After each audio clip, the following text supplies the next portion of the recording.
feelingnya lebih dapat kali ya karena udah jadi ibu beneran. Jadi harusnya lebih. Tapi ini udah gede kan? Gede ya. Perbedaannya. Iya itu dia. Makanya ini aku juga baru pertama kali ketemu Dava ya. Ketemu mamahnya malah kemarin.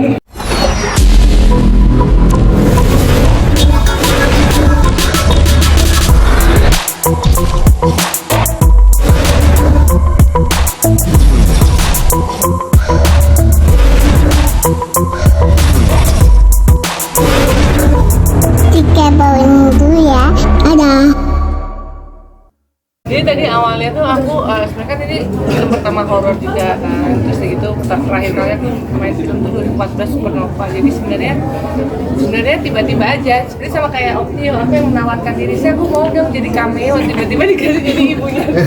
Mas, aku bilang gitu. Mirip kan? Iya, jadi kamu tua banget sih, jadi ibu kamu.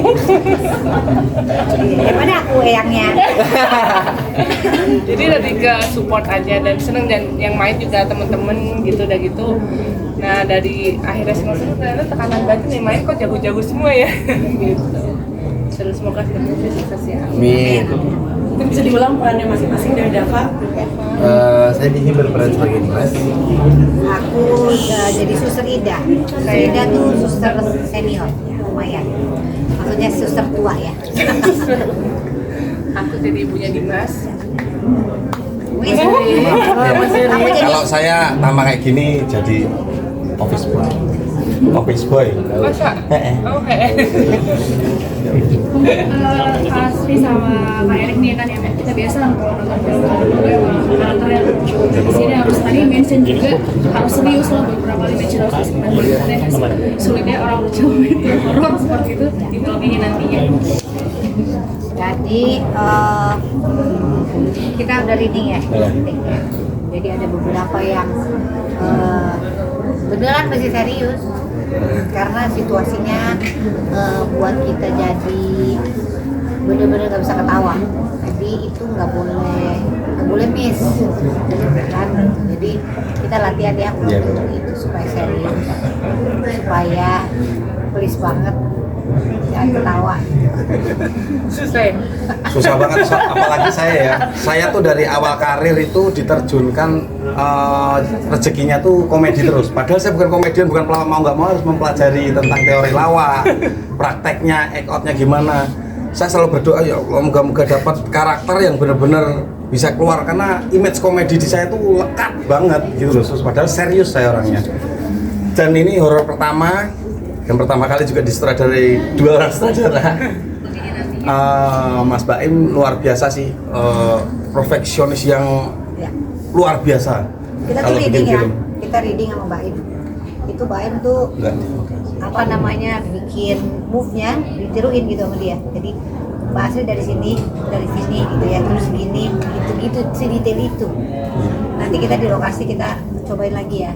Jadi aku juga ngeliat tapi nanti rasanya apa-apa Basri sama ini mainin aja cuma gini. Jadi dia di pikirannya dia udah kebayang adegannya kayak seperti ini, dilakuin juga sama dia. Jadi bener-bener kok sih, jadi dia ngarepin kita beneran serius untuk ini semua. Dan horornya bukan horor yang wah kan, nggak bercanda. Benar.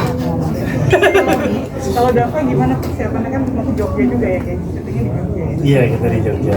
Persiapannya ya kemarin reading juga beberapa kali, dan enaknya di sini tuh kita tes adegan juga. Ya. Jadi iya, even Mas Baim udah ada pikiran shotnya tuh mau di mana. Jadi itu akan mengurangi waktu banget ya pasti nanti di set. Jadi kalau director udah tahu dia maunya apa, kita tuh jadi tahu shotnya cuma perlu ini sama ini. Jadi kayak kita ulang adegan atau apa kan itu butuh energi banyak.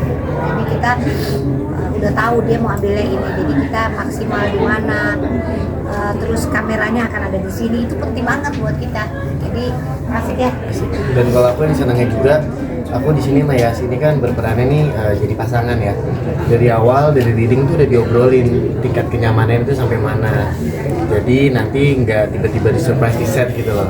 Jadi ASN-nya nyaman sampai mana, aku nyaman sampai mana. Nanti ada adegan yang kayak gini, kita mau eksekusinya seperti apa tuh. Ya kita pengen bikin maksimal dan sebaik mungkin, tapi juga dengan senyaman mungkin. Itu happy di produksi ini sudah didiskusiin dari awal. Terus cara tadi ngobrolin sama Yasmin Jaya biasa itu gimana untuk chemistry-nya? Chemistry-nya ya kita saling Ngedate ya? Hah? Date. Ya ngobrol, terus kita lebih membuka diri ke satu sama lain. Terus ngebahas juga karakter kita tuh pacaran itu yang gimana. Terus ini kan juga pacaran kita itu juga salah satu alasan horor ini terjadi. Jadi ini kenapa nih bisa kayak gini gitu soal itu. Dan Yayas enaknya juga orangnya tuh sangat terbuka dan pengen memberikan performanya juga yang terbaik. Jadi nggak yang nutup-nutup diri gitu. Gimana rasanya main sama princess of horror? Maksudnya sekarang kan ya itu kan kayak Iya.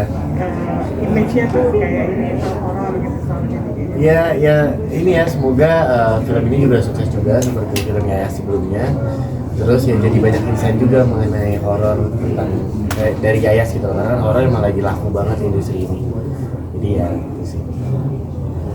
Mbak Sih kan tadi bilang kalau orangnya penakut ya dan Iya. mengatasi bermain film horor ini supaya syutingnya tetap lancar gimana Mbak? Ya ini.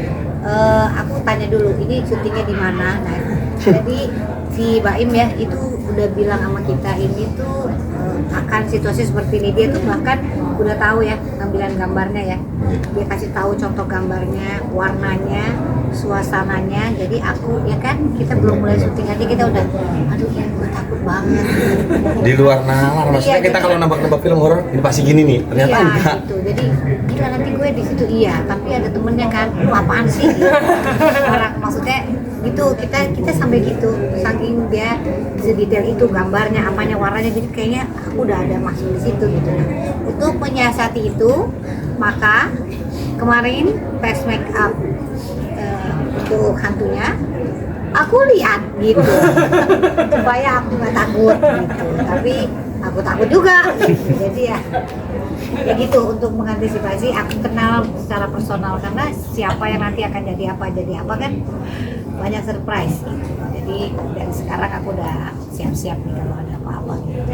Dan Tapi tempatnya ini juga Mbak Asti sendiri tipe yang ini nggak sih sensitif dengan akan segala hal itu, makanya sempat minta Baim buat bentar gue ditemenin kan Im kayak gitu-gitu. iya lumayan.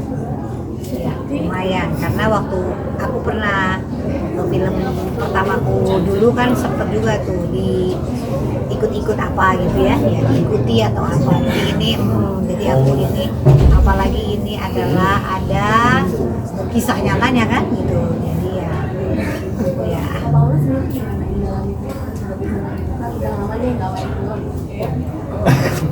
Mungkin lebih nalurinya lebih dapat kali ya karena udah jadi beneran.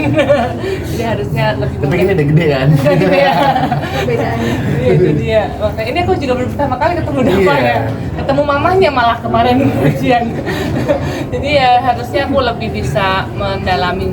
Tapi terus terang aku belum tahu apa sedetail apa itu. Tapi ya semoga kita ini ya bisa dapat feeling ya pastilah. Paula belum ke bagian reading. Aku belum mau lihat reading karena memang part-part mereka yang heavy gitu. Gimana kancamnya? Apanya? Ancamannya coba. Ancamannya berhasil. Jadi saya dengar dari HP-nya si itu kan Mbak Yaya, itu orang produksi bilang Baim mau bikin film. Terus saya todong lah langsung waktu itu ada Pak Ida juga sini. Mungkin filmnya ya, om. Belum tahu judulnya apa, filmnya apa dan cuma bilang jangan sampai kualat. Kenapa om? Lo nggak ajak gue main kualat. Kenapa bisa cari ininya karakternya? Kemudian dan saya memang kepingin menjadi saksi hidup ketika Baim menjalani hidup sebagai saudara. Ingin saya sayang banget sama dia, anak gue itu sayangan. Hubungannya memang kayak apa sih kedekatannya sama Saya pernah tinggal di rumah Baim 3 bulan lah. Dekat. Dia panggil saya papa. Kalau lagi ada dia, om. Tapi waktu SD tadi sempat ngomong bahwa Pak Baim ini adalah guru ngaji Om Tio, kemudian Om Tio adalah guru aktingnya Bukan guru ngaji, guru agama. Guru agama. Seperti apa mungkin penggambaran Dia Om? mengajarkan saya tanpa mengucapkannya, dia melakukannya. Dia memberikan contoh. Seperti Sholat, yang rajin, puasa. Saya pernah diumrohin sama dia. dan banyaklah hal-hal baik yang ada di Baim yang memotivasi saya sampai hari ini. Saya sudah terbebas dari narkoba sudah 3 tahun, alhamdulillah. Ya mungkin masing-masing dari ini boleh ceritakan perannya seperti apa dan karakternya seperti apa mungkin di film ini. Mas dari Mas Eca boleh mungkin. Oke, mungkin nggak secara detail ya. Iya. Ya, karakter saya di sini ini mungkin karakter yang ke-10 ya Mas. Saya jadi supir. Ya kebetulan saya jadi supir di sini saya jadi supir ambulan di rumah sakit gitu. Salah satu yang menarik buat saya di film ini adalah yaitu tadi mungkin kan selama ini beberapa film saya termasuk yang terakhir selalu diminta untuk ya memancing tawa apa gitu. Justru ketika saya dapat karakter ini pesannya malah seperti yang Mbak Asli bilang tadi, serius. Kalau orang sampai ketawa berarti lu gagal. Oke, saya coba itu. Insya Allah. Tantangannya di situ berarti. Tantangannya di situ. Mungkin lo nggak ada teriak, bakso nggak ada. Nggak ada. Nggak ada. Kira-kira kan sulit gak sih dalam memerankan peran nanti harus serius gitu? Sulit gak kira-kira bagi seorang? Sebenarnya sih nggak. Insya Allah nggak. Karena mungkin beberapa film horor yang sekarang mungkin di tahun ini juga saya cuma satu itu doang, niat tukang bakso aja yang bikin kita. Selebihnya serius. Saya lagi belajar ini. Terima kasih. Saya sebagai ibunya Arum, saya bilang tadi waktu preskon bahwa ini adalah sesuatu peran yang berbeda. Ibu-ibunya sama di semua film saya ibu-ibu, tapi kali ini memang berbeda sekali, berbeda. Nggak bisa cerita, tapi pokoknya berbeda sekali ya. Terima kasih saya diberi kepercayaan untuk menjadi ibunya Arum, dan semoga semuanya berjalan dengan baik dan lancar. Ketika Mbak Ibu pertama kali ngomong sama saya saya mama, saya memang cukup dekat sama beliau dari dulu kan, beberapa film juga sama beliau. Jadi mama, tolonglah bantuin aku. Oke. Baru nanya, jadi oke dulu baru nanya, ini dia apa gitu kan? Jadi enggak ini baru dia cerita. Wow, oke, ya oke. Mau ya mah mau, oke. Jadi memang menantang sekali ibu-ibu yang ibu-ibu jalannya nggak napak ya? Bukan.